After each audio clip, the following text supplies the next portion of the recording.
daughter informed me that she didn't want me at her wedding because her family felt I didn't appear wealthy enough, so I happily stayed away.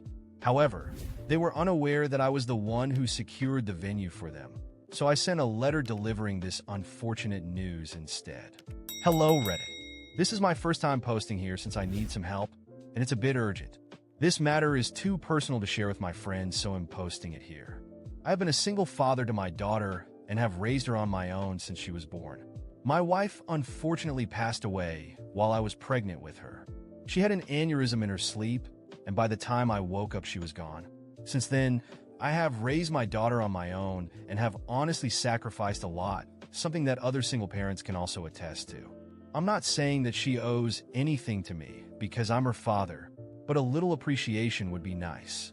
Unfortunately, she ended up telling me that she did not want me to attend her wedding a couple of days ago because apparently, according to her fiancé and his family, I did not look like I was rich enough to fit in with the kind of people that would be present there. That was incredibly hurtful. So I did something really underhanded as well. That's really not in my nature, but I just couldn't help myself. All of this started 2 years ago when she first started dating Steve. She met him through friends from what I know, and he belongs to quite a wealthy family. His parents own one of the top real estate firms in the state, and they're pretty much rolling in money. He looks the part as well, always dressed in luxury brands from head to toe, and he owns 3 cars himself. In comparison, I obviously look like a peasant since I'm just an economics professor in college. I do make a decent amount of money, and it has been good enough for me and my daughter. That's how I've been able to pay all the bills and the rent and afford to be able to raise her single-handedly for the past 25 years at least. It used to be good enough for us until she started dating Steve, and then things started changing and getting weird between us. Just for the record, I never had a problem with her relationship with Steve or him as a person until recently. Even though after the first time we met, my daughter called me up later on to tell me that I needed to start changing certain things about my house so that it looked better. She had said that the fact that most of the furniture in my house looked really old was pretty embarrassing for her since she had been to Steve's parents' mansion, and it was crazy how beautiful and shiny everything was. She wanted me to at least put an effort into making my home look better. We had a fight after the first meeting because I did not think that there was anything wrong with the way my house looked. The fact that certain things were really old just meant that they had character. I did not want a shiny, glamorous lifestyle like Steve or his parents because I knew that I could not afford it and I wanted to live within my means. I was perfectly happy with how my life was and did not have any complaints, so she had no reason to be complaining about it either. Some of the things that she wanted me to replace, like some furniture and stuff, had actually been picked out by my late wife, and I really valued them. We got into a fight back then, and I told her that if she was so embarrassed of me, then maybe she shouldn't have introduced me to her rich boyfriend in the first place. She realized that she was being a jerk and apologized to me later, and we were able to patch things up. But after that, she never brought Steve over to my place, and I only met him a handful of times. I met his parents once when they got engaged, and I attended the party that they threw. Even then, my daughter had a lot to say about the way that I was dressed, and she said that it was an engagement party, so I should have put more effort into how I dressed. But according to me, I was dressed perfectly fine, and not stupid. I could tell that her real problem was the fact that I was not dressed in luxury brands and was just wearing things that I could afford. But I guess she was too afraid to say it anyway. I try not to mind that. And even though she had started being very distant from me ever since she had introduced Steve to me, I still tried to keep in touch with her. But then 3 days ago, she visited me and told me that after Steve and his parents had met me at the engagement party, they did not think that I would fit in with the crowd that would be present at their wedding, since it would be mostly their friends and other business associates who worked with his parents, but none of her family members. Since Steve's parents were funding most of it, she thought that it would be better for her to respect their wishes. She even said that she would have a private ceremony later on, and I would be invited to that. But for now, she just wanted me to understand where she was coming from, because ultimately she did not want me to feel out of place. I was very hurt when she said that, and I started crying. But then she got really exasperated and said that there was nothing worth crying over. This was just a fact that I did not look rich enough to fit in there, and she did not want me to embarrass either myself or her. She told me that she had hoped that I would understand, but I was just being selfish by not caring about her image in front of her in-laws. Once I stopped crying, I told her to get out of my house and never come back. After days of thinking about what to do after that devastating conversation with my daughter, I realized it was time to act. I had already sacrificed my entire life for her, and the least I deserved was respect. However, the fact that my appearance or lifestyle was enough for her to discard me without a second thought made me question everything. It was clear that she no longer saw value in the father who raised her alone, but instead in the image she could project to her new wealthy in-laws. I had secured their wedding venue through an old acquaintance as a surprise gift. I wanted to see my daughter happy and knew that place would be perfect for her dream wedding. But now I realized that was a mistake. It was time to correct it. I wrote a short, direct letter to the venue manager, canceling the reservation. I used firm words, explaining that due to family reasons, the event could no longer take place there. I also requested that he not mention the reason to anyone except me. This would leave my daughter and her fiancé in a difficult position, especially given how last minute it was to find another luxurious venue. After all, the wedding was just weeks away. Days passed until one day, I got a frantic phone call. It was my daughter. She didn't start with a "hi" or "how are you?" She got straight to the point. "Dad, what did you do?" "The wedding venue got canceled. Steve is furious, his parents are panicking, and now we have nowhere to go. Do you have any idea what this means?" Her voice was a mix of anger and panic, and I could almost picture her red face on the other end of the line. "Oh, now you call me Dad?" I replied calmly. "I thought I wasn't good enough to be at the wedding, but apparently I'm good enough to fix your problems when things go wrong. This isn't a joke," she yelled, sounding on the verge of a breakdown. "You have to fix this. They're pressuring me. If we don't have this wedding as planned, Steve might even call everything off. His parents will think I'm a failure. You don't understand what's at stake here." "No, dear," I interrupted, still calm. "You don't understand. I spent 25 years of my life putting you first. I dealt with all the hardships of being a single father, gave you everything I could, made sacrifices you'll never see. And what do I get in return? The humiliation of being excluded from the most important moment of your life because I don't look rich enough for you and your fiancé? No, that's not going to happen." She started to cry, but this time, her tears didn't move me. Something inside me had changed. "But Dad, I didn't want it to come to this. I was just trying to balance things, make everyone happy. It's not just about you, it's about what they think of me. And what do you think of me?" I interrupted again. "Don't I matter anymore? You'd rather please a family you barely know than value the one who has been by your side your whole life? I refuse to be treated like garbage. You made the choice to exclude me. Now live with the consequences." She was silent. The crying had stopped, but I knew she was thinking about everything I said. "Dad, please. I know I messed up." She started begging, but I was already resolved. "It's time for you to face reality, daughter. I'm not going to fix this for you. You'll have to learn to deal with the consequences of your choices." I hung up the phone, and for the first time in a long time, I felt like I was in control of my own life again. She wanted so badly to distance herself from me to please a wealthy, elitist family. Then she could stay with them. She was going to have to weather the storm she created. The following weeks were absolute chaos. I heard through mutual acquaintances that the wedding, which was supposed to be the event of the year, was a disaster. They couldn't find another luxury venue in time and ended up having a simple, rushed ceremony, far below the standards Steve's parents had envisioned. The humiliation they tried to impose on me came back to them in a way I could have never planned. My daughter tried calling me several times after that day, but I didn't answer. I needed space. I deserved peace. Even with the wedding disaster, she had chosen that path. She chose to please people who didn't truly know her, rather than value the one who had always been there for her. A few months later, I received a message. It was a photo of my daughter and Steve, accompanied by a brief note. "We're getting divorced." There was no emotion in the words, just a cold report. It seemed that everything she had sacrificed in the name of social status and a glamorous life had crumbled. I didn't feel joy when I saw that, but I didn't feel sadness either. She had made her choices, and now she was paying for them. As for me, I started reconnecting with old friends, traveling, rediscovering life beyond the role of being a father. As for my daughter, I don't know what the future holds for her. Maybe one day she'll understand that value isn't measured by appearance or wealth.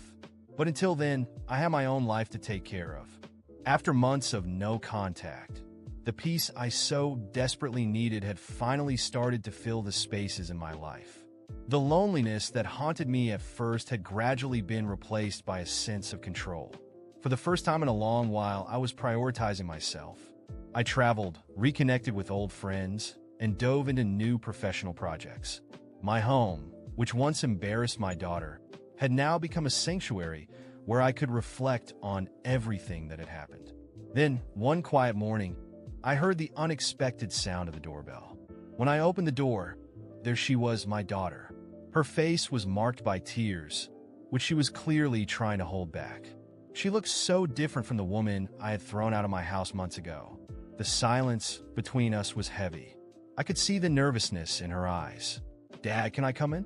she asked, her voice weak and shaky. I observed her for a moment, battling the lingering hurt.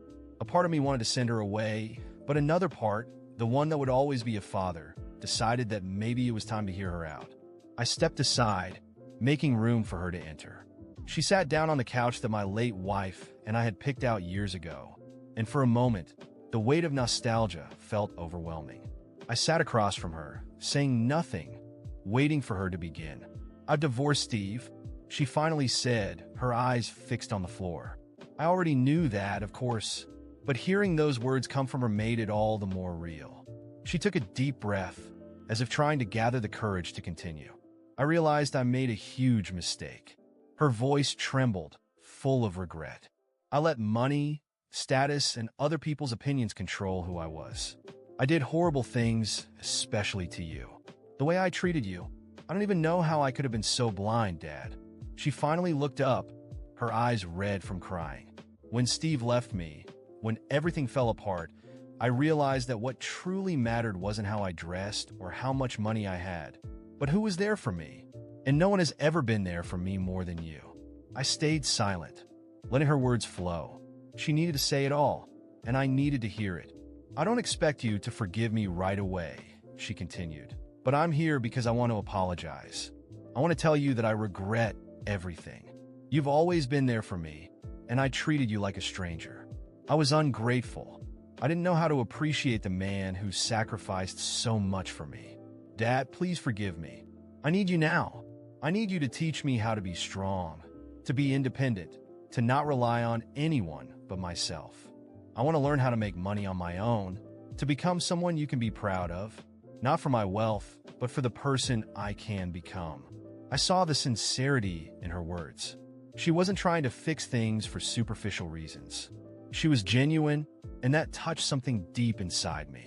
The hurt was still there, alive, but my love for her, the same love that made me raise her alone all these years, was stronger. "I forgive you," I said after a long pause. She sighed, as if a mountain had been lifted off her shoulders. "But know that forgiveness doesn't erase the pain you caused. We'll have to work on that. Now, as for teaching you about money, business, and independence, I can do that. But you have to be ready to learn that life is more than wealth and status. It's about doing things with integrity and knowing how to value the people who stand by your side, no matter the situation." She nodded, her eyes shining with gratitude. Over the next few weeks, we started reconnecting, slowly rebuilding the relationship she had nearly destroyed. I taught her everything I knew about finances, investments, and business. I showed her how to manage money smartly, live within her means, and, most importantly, how to build a solid and stable life without depending on others. She followed my advice, and soon she opened her own small business. It wasn't anything grand at first, but it was hers, and she built it with dedication and humility. I could see she was changing, finally letting go of the illusion that money and status were everything. Today, things are better than I could have imagined. My daughter and I have reconnected, and now she not only respects me as her father, but also as her mentor.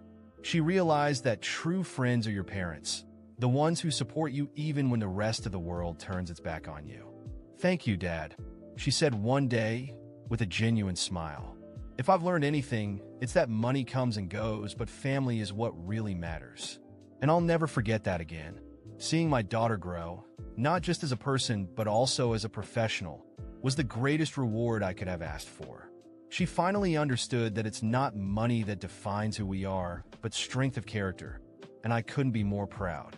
After teaching my daughter everything I could and watching her grow both as a person and a professional, I knew it was time to let her follow her own path.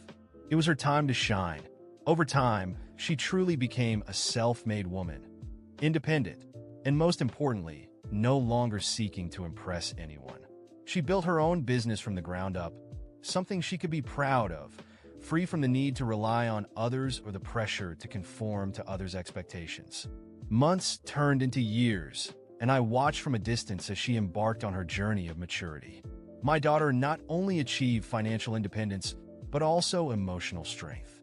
She stopped trying to please people who didn't matter and began to focus on what truly made sense in her life, her own happiness and fulfillment. Then, one day, she came to my house looking a bit nervous but with a different light in her eyes. It was the kind of happiness that comes when you truly find peace within yourself. She told me she was in a serious relationship. At first, I was cautious, remembering everything that happened with Steve, but she quickly reassured me. This time, it was different. "Dad, I want to introduce you to someone," she said, smiling. "His name is Marcos. He's successful, but more importantly, he's a good person. And his family, they're amazing.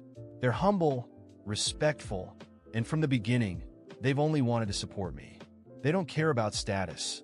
They care about who I am as a person." When I finally met Marcos, I was impressed. He was indeed successful, but what struck me most was his humility and kindness. Unlike her ex, Marcos didn't feel the need to flaunt his wealth or status. He valued simple things and, most importantly, my daughter's happiness. When I met his parents, I felt the same. They were warm, genuine, and down-to-earth people without any pretensions or judgments. They added so much to my daughter's life in ways I couldn't have imagined. At last, she had found the balance she had always sought, and I couldn't have been happier for her. Seeing my daughter smile again, truly and deeply, was the best gift I could have received. The weight that had once burdened her was gone. She was now a strong, independent woman in a relationship with someone who truly loved and respected her. Someone who came from a family that treated her with the kindness and respect she had always deserved. Today, I continue on my own path with a sense of fulfillment.